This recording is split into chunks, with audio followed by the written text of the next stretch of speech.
पर्यावरण शिक्षा में आज हम वन विनाश का प्रभाव यानी इफेक्ट ऑफ डिफॉरेस्टेशन और वन विनाश की विश्व स्थिति और वनों के विनाश के कारण यानी इन तीन चीज़ों के बारे में जानेंगे। यानी वन विनाश से क्या प्रभाव पड़ेगा जनजीवन पर और वन विनाश की विश्व में क्या स्थिति है और वन विनाश होने के वनों के विनाश होने के क्या क्या कारण हैं, इन तीनों ही चीज़ों के बारे में जानेंगे।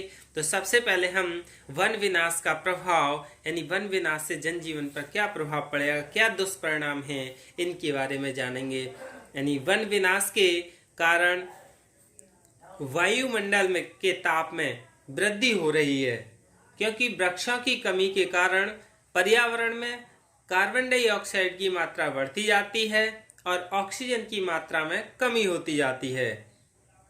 वनों के विनाश से मिट्टी में जीवाश्म तत्व कम होते जाते हैं, जिससे भूमि की उर्वरा शक्ति प्रभावित होती है।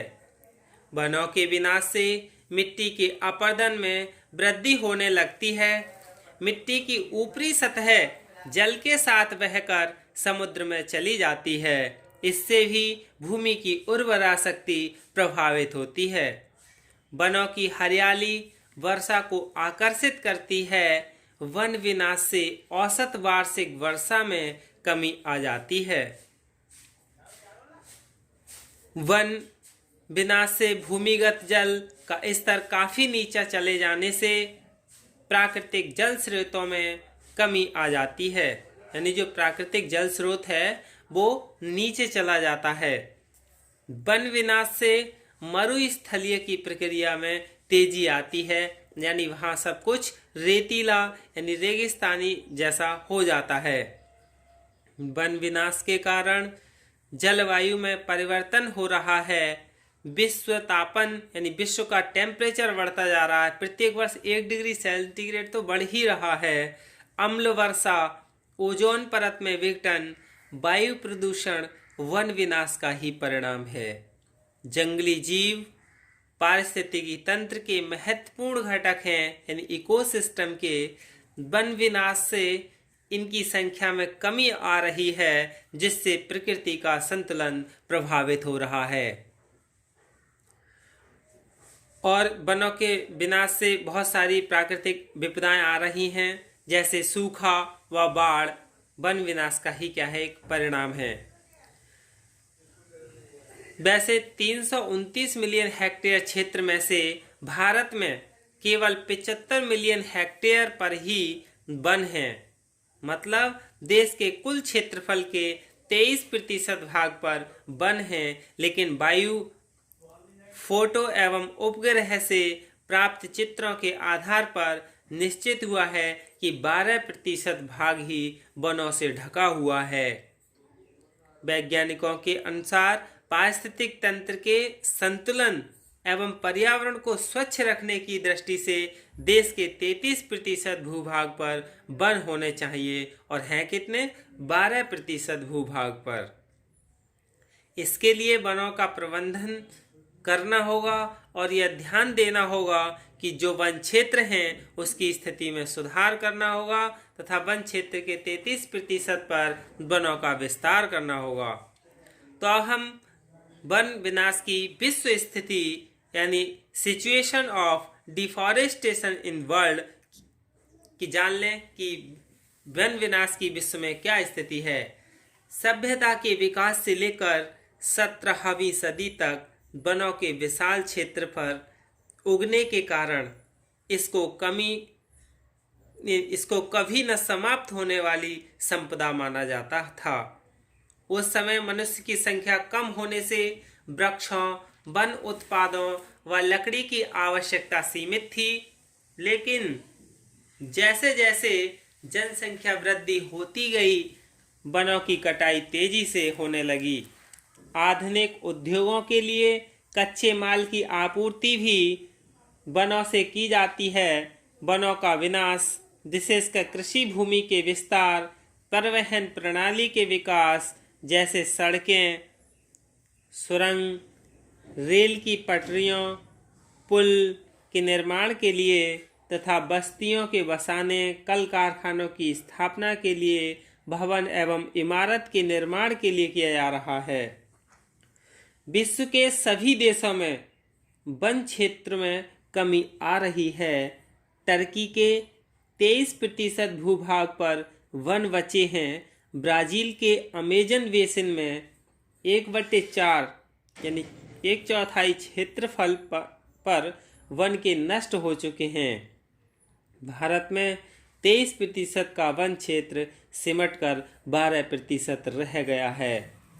अब हम वनों के विनाश के कारण जान लें, यानी काउजेज ऑफ फॉरेस्ट डिफॉरेस्टेशन, यानी वन विनाश के क्या कारण हैं। वनों के विनाश के कारण, यानी जैसे सबसे पहला कारण तो जनसंख्या वृद्धि है, ग्रोइंग पॉपुलेशन। वनों के विनाश के कारणों के लिए बहुत आसान है कि इनकी एक लंबी सूची तैयार कर दी जाए, तब जब चाहें फिर उसे प्राथमिकता के आधार पर क्रमबद्ध कर दिया जाए। लेकिन मूल रूप से वन विनाश के पीछे क्या है? बढ़ती जनसंख्या का दबाव और उसके साथ ही निरंतर बढ़ते पशुधन को ही स्वीकार करना। जहां भोजन पकाने के लिए, ईंधन और शवदाह के लिए लकड़ी की आवश्यकता के लिए वन कटे, वहीं पशुओं के चारे के लिए भी जंगल साफ हो गए। जितने वन कटे उस अनुपात में वृक्षारोपण नहीं हुआ और परिणाम यह निकला कि वन क्षेत्रों का निरंतर ह्रास यानी नष्ट होता रहा। और क्या है? इमारती एवं फर्नीचर कार्य यानी बिल्डिंग एंड फर्नीचर वर्क के कारण भी वनों का विनाश हुआ। दूसरे स्थान पर तो यही आता है, यानी सुख सुविधा के लिए लकड़ी की आवश्यकता ने भी वनों को नष्ट किया। जहां बिना लकड़ी के भी काम चल सकता था, वहां पर भी शान शौकत के नाम पर लकड़ी का उपयोग हुआ और एक दूसरे की होड़ ने इसे और बढ़ावा दिया। फिर है कृषि क्षेत्रों की वृद्धि, कृषि क्षेत्र की वृद्धि, इंक्रीज इन एग्रीकल्चर लैंड। आबादी बढ़ी, भोजन के लिए अन्न की अधिक उपज आवश्यक थी, वन काटकर खेत बना दिए गए, पानी की कमी की पूर्ति के लिए बांध बनाए गए, अनेक जंगल समाप्त कर दिए गए, आवास हेतु मकानों की आवश्यकता हुई तो गांव और कस्बे आसपास के पेड़ युक्त स्थानों पर गाज गिरी। कल्याणकारी राज्यों की जनता को मूलभूत आवश्यकताओं की पूर्ति की नीति ने यह विनाश लीला अप्रत्यक्ष रूप से ही कर डाली। परिणाम पर अधिक ध्यान ही नहीं दिया गया। भविष्य की चिंता किसे थी? फिर औद्योगिक क्रांति का प्रभाव, effect of industrial revolution. One क्षेत्रों के विनाश के लिए देश की औद्योगिक क्रांति भी कम जिम्मेदार नहीं है। एक ओर जहां कारखाने चलाने के लिए ईंधन के रूप में वनों का इस्तेमाल हुआ, वहीं कच्चे माल की पूर्ति हेतु भी यही जंगल काम आए। खेल का सामान, बच्चों के खिलौने, रेल के स्लीपर और डिब्बे, कृषि के औजार, गांवों में खेती के लिए हल और अनाज ढोने को गाड़ियां, शहरों में धनाढ्यों के ड्राइंग रूमों की साज सज्जा और बनावटी दीवारों तथा छतें, ये न जाने कितने चाहे अनचाहे लकड़ी के प्रयोग ने वनों की सामत ला दी। लकड़ी का उपयोग चलता रहा, वन कटते रहे। धीरे धीरे क्या है, फिर वनों का विनाश होने लगा। भूमिगत जल में निरंतर कमी यानी continuous shortage of ground water, यानी जब भूमिगत जल नीचे चलता चला गया तो वृक्ष भी क्या है, पानी की कमी से सूखते चले गए।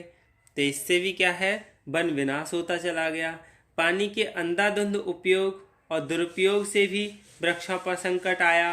सतही जल के अतिरिक्त भूमिगत जल, पानी के उपयोग से भूमिगत जल की गहराई दिन प्रतिदिन बढ़ती गई और वृक्षों की जड़ों को पानी की कमी ने हिला दिया।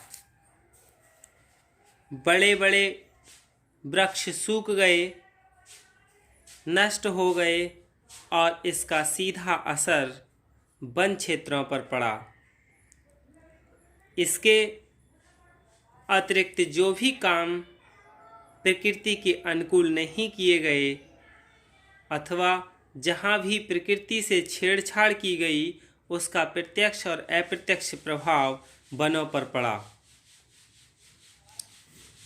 फिर क्या है, ईंधन की आपूर्ति यानी प्रोक्यूरमेंट ऑफ फ्यूल वुड।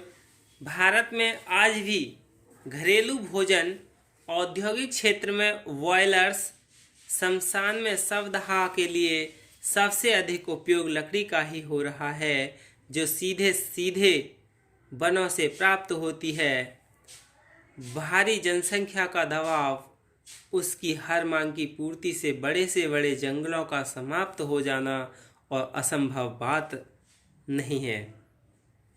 यानी जब सीधा सीधा लकड़ी का उपयोग किया जाएगा, वनों पर दबाव पड़ेगा, तो क्या है, ये असंभव नहीं है कि वन समाप्त ना हो, यानी जंगल सारा समाप्त ही हो गया। फिर उच्च स्तरीय फर्नीचर की मांग यानी demand of higher status furniture. इसके उपरांत भी विदेशी मुद्रा कमाने के लिए जाने कितने बहुमूल्य प्रकार की लकड़ी और उससे बनने वाले अनगिनत उत्पाद निर्यात कर दिए जाते हैं। बाड़मेर में मिलने वाली विशेष प्रकार की लकड़ी, रोहड़ का फर्नीचर अपने देश के सभी उच्च स्तरीय होटलों और संभ्रांत एवं धनाढ्य लोगों के घरों में इस बहुतायत से है कि अब इस विशेष लकड़ी का अभाव ही हो गया है। इसलिए लकड़ी का कम से कम ज़रूरत के अनुसार ही उपयोग किया जाए ताकि वन विनाश को बचाया जा सके। धन्यवाद।